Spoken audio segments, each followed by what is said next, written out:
चैत्र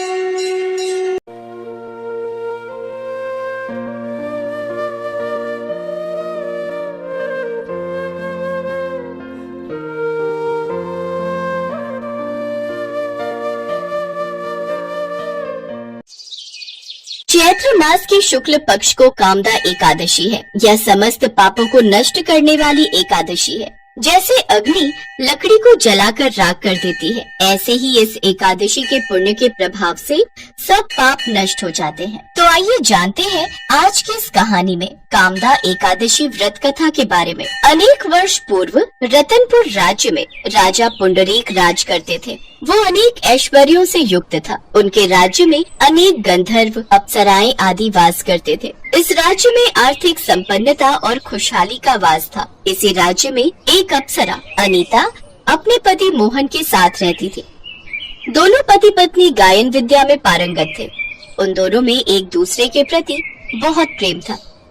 वो दोनों एक दूसरे में ही लीन रहते और एक दूसरे को खोने के विचार से भी बहुत डरते थे।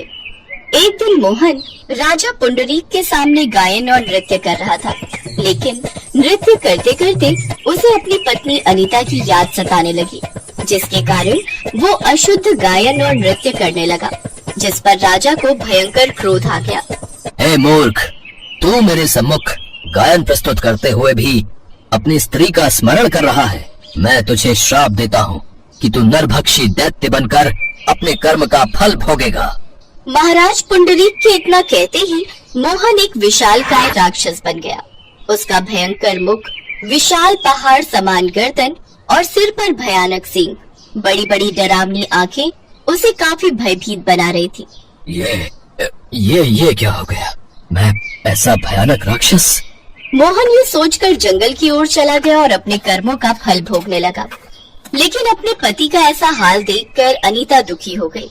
अब मैं कहाँ जाऊँ और ऐसा क्या करूँ कि मेरा मोहन पहले की तरह ठीक हो जाए। उसकी पत्नी अनीता भी उसके पीछे पीछे जाती और उसकी हालत देखकर विलाप करती रहती। ये क्या हाल हो गया मेरे स्वामी का, अब मुझे ही उनके उद्धार के लिए कुछ करना होगा। फिर अनीता विंध्याचल पर्वत की ओर गई और वहाँ उसने एक आश्रम देखा। वो उस आश्रम में गई और मुनि के सामने हाथ जोड़कर प्रार्थना करने लगी। हे महर्षि, मैं रतनपुर राज्य के नगर में रहती हूँ। मैं एक गंधर्व पुत्री हूँ। मैं अपने पति के साथ एक खुशहाल जीवन व्यतीत कर रही थी, लेकिन एक दिन। इसके बाद अनीता सारी बात उस मुनि को बताती है। महर्षि, कृपा कर उन्हें राक्षस योनि से मुक्त करने का कोई उपाय बताइए। महर्षि ने कहा, चैत्र मास की शुक्ल पक्ष की एकादशी का नाम कामदा है। उसका व्रत करने से प्राणी को पुण्य प्राप्त होते हैं। यदि तुम अपने व्रत के उस पुण्य को अपने पति को दे दोगी तो वो सहज ही राक्षस योनि से मुक्त हो जाएगा और वो राजा के श्राप से मुक्त हो जाएगा। सच महर्षि, तब तो मैं अवश्य इस व्रत को करूंगी। ऐसे ही कामदा एकादशी का दिन भी आ जाता है।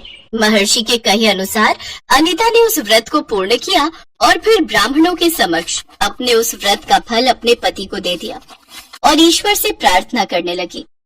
हे प्रभु, मैंने जो ये कामदा एकादशी का व्रत किया है उसका फल मेरे पतिदेव को मिले, जिससे उनकी राक्षस योनि से शीघ्र मुक्ति हो जाए। उसके इतना कहते ही कुछ देर बाद ही उसकी राक्षस योनि से मुक्ति हो गई और वो फिर से दिव्य रूप में लौट आया। अब वो दोनों पति पत्नी पहले से भी और सुंदर रूप लेकर एक साथ खुशी खुशी स्वर्ग लोक को प्राप्त हुए। ये कहानी है श्री कृष्ण भक्त कर्माबाई की। सन 1615 में राजस्थान के नागौर जिले के कालवा गांव में जीवन राम डूडी नाम के एक जाट किसान की खुशी का ठिकाना नहीं रहा जब उनके घर एक कन्या ने जन्म लिया। मेरी कर्मा, मेरी बेटी, आज से मैं तुझे कर्माबाई कहकर बुलाऊंगा। जीवन राम भगवान कृष्ण के परम भक्त थे। उनके घर में भगवान कृष्ण का एक मंदिर था। जीवन राम भगवान कृष्ण को भोग लगाने के बाद ही कुछ खाते थे, ये उनका नियम था। कर्माबाई जब थोड़ी बड़ी हुई तो एक दिन, पिताजी, आप हमेशा भगवान कृष्ण को भोजन खिलाने के बाद ही भोजन करते हो? हाँ बेटी कर्मा, जब भगवान कृष्ण भोजन ग्रहण कर लेते हैं उसके पश्चात ही मैं भोजन करता हूँ। पिता से ये सब देखते सीखते कर्माबाई का बचपन बीत रहा था। कुछ वर्षों बाद एक दिन। बेटी कर्मा, मैं कुछ दिनों के लिए तीर्थ यात्रा पर जा रहा हूँ। जी पिताजी, बताइए क्या क्या है। बेटी कर्मा, मेरे पीछे से भगवान कृष्ण की विधि से पूजा करके उन्हें भोग लगाकर भोजन ग्रहण करना। मैं तुम्हें उनकी पूजा विधि बता देता हूँ और घर का भी ध्यान रखना, ठीक है? ठीक है पिताजी, मैं भगवान कृष्ण को भोग लगाकर ही भोजन किया करूंगी। आप निश्चिंत होकर जाइए। जीवन राम कर्माबाई को भगवान कृष्ण की पूजा और घर की देखभाल का कार्य सौंपकर तीर्थ यात्रा पर चले गए। अगले दिन। भगवान कृष्ण को भोग लगाना है, जल्दी से खिचड़ी बना लेती हूँ। हाँ, ये रहा देसी घी और गुड़। लो, तैयार हो गई आपकी खिचड़ी की थाली। मैं ये रख रही हूँ, आपको जब भी भूख लगे आप खा लेना। मैं तब तक घर के काम निपटा लूं।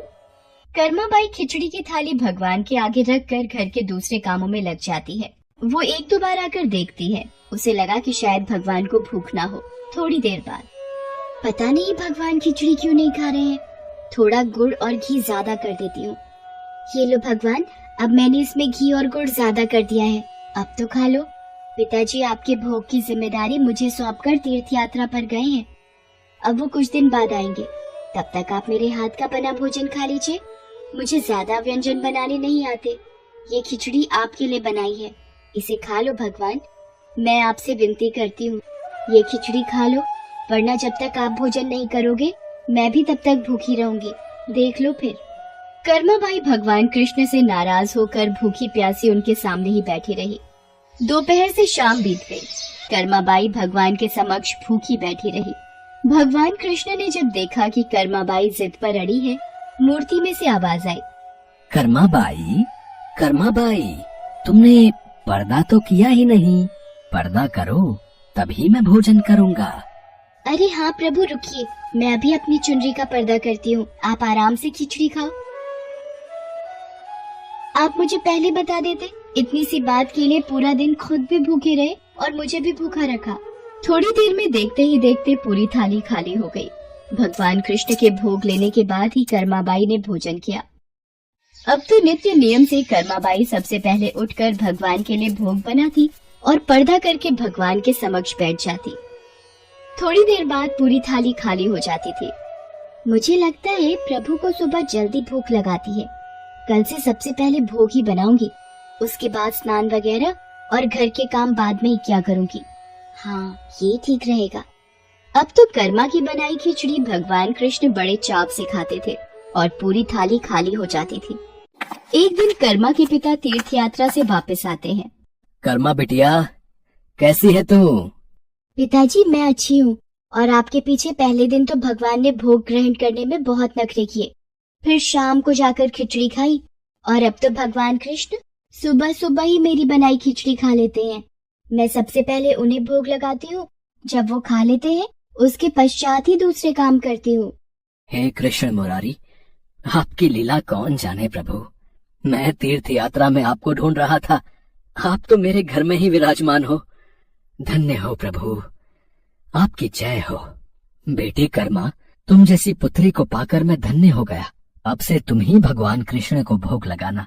वो तुम्हारा लगाया भोग बड़े चाव से खाते हैं। अब से तुम ही अपने हाथों से भगवान कृष्ण की सेवा करोगी बेटी। ये सब सुनकर कर्माबाई बहुत खुश होती है। अब तो कर्माबाई नियम पूर्वक जल्दी उठकर भगवान को भोग लगाती और बाद में सारे काम करती।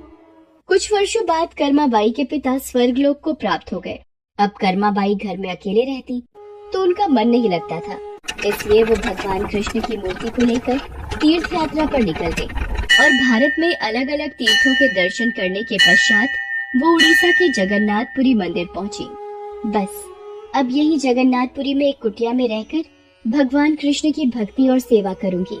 कर्माबाई अपने नियम से सुबह सुबह भगवान कृष्ण को खिचड़ी का भोग लगाती और कुछ ही देर में थाली साफ हो जाती। भगवान बड़े चाव से सारी खिचड़ी खाते। उसके पश्चात कर्माबाई अपने नित्य स्नान ध्यान कार्यों को करती। एक सुबह, माँ, कुछ खाने को मिलेगा? बहुत जोरों की भूख लगी है। हाँ हाँ, आजा बेटा, यहाँ बैठ। मैंने अभी अभी श्री कृष्ण को खिचड़ी का भोग लगाया है। ले खिचड़ी खा बेटा। पसंद आई खिचड़ी तुझे? और दूं? बस माँ, पूरा पेट भर गया, आनंद आ गया तुम्हारे हाथ की खिचड़ी खाकर।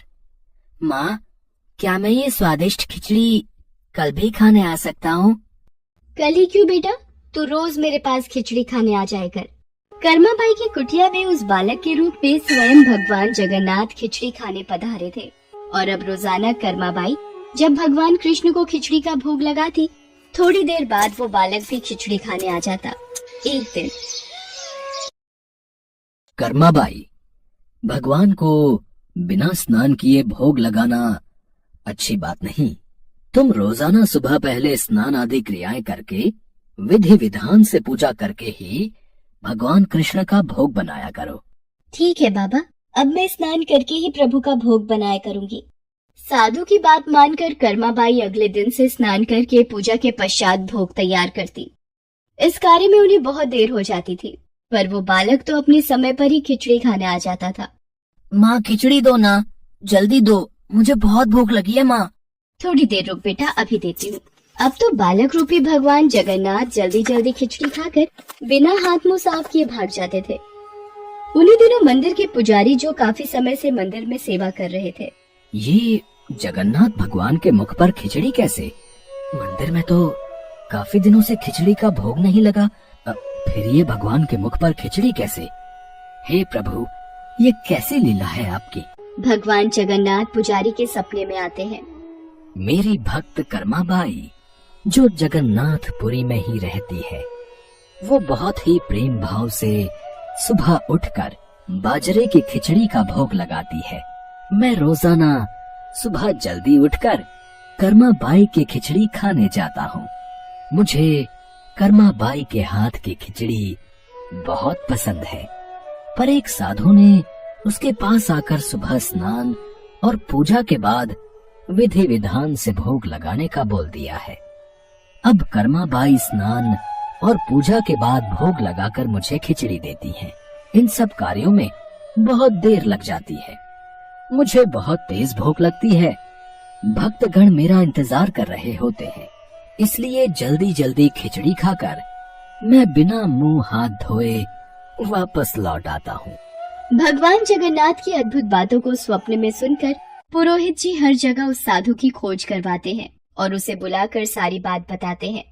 साधु घबरा जाता है और कर्माबाई के पास जाता है। कर्माबाई, तुम श्री कृष्ण भगवान की परम प्रिय भक्त हो। तुम्हारे लिए किसी नियम नीति की कोई आवश्यकता नहीं। तुम अपने अनूठे प्रेम से जिस प्रकार सुबह जल्दी उठकर भोजन बनाती थी, वैसे ही बनाकर भगवान का भोग लगाया करो। ठीक है साधु बाबा, अब मैं पहले की तरह ही सुबह जल्दी भोग बनाया करूंगी। अब कर्माबाई फिर से पहले की तरह भगवान कृष्ण को भोग लगाकर उस बालक को बड़े प्रेम पूर्वक खिचड़ी खाने को देती थी। ये क्रम कई वर्षों तक चला और एक दिन कर्माबाई परलोक से धार गई। हे प्रभु, हमसे कोई भूल हो गई क्या? आज आपके नैनों से अश्रुधारा कैसी प्रभु? हे भगवान जगन्नाथ, क्या अपराध हुआ हमसे जो आप दुखी हुए प्रभु? उसी रात भगवान जगन्नाथ राजा और पुजारी के स्वप्न में आते हैं और बताते हैं कि उनकी भक्त कर्माबाई इस लोक से विदा होकर भगवान में विलीन हो गई हैं। अब उन्हें सुबह सवेरे बाजरे की खिचड़ी कौन खिलाएगा, यही उन्हें दुख है। अगले दिन पुजारी जी, जो स्वप्न आपने देखा वही स्वप्न मुझे दिखाई दिया। भगवान जगन्नाथ की प्रिय भक्त कर्माबाई अब इस लोक से विदा हो गई है। मैं चाहता हूँ आज से हर सुबह भगवान जगन्नाथ को कर्माबाई के नाम से बनाई बाजरे की खिचड़ी का भोग लगा करेगा, जिससे भगवान को कर्माबाई की कमी न महसूस हो। जी महाराज, अब से ऐसा ही होगा। उस दिन के बाद से कहते हैं कि भगवान जगन्नाथ को हर सुबह बाजरे की खिचड़ी का भोग लगाया जाता है। कर्माबाई के नाम की बाजरे की खिचड़ी के भोग से आज भी इस प्रथा को निभाया जा रहा है।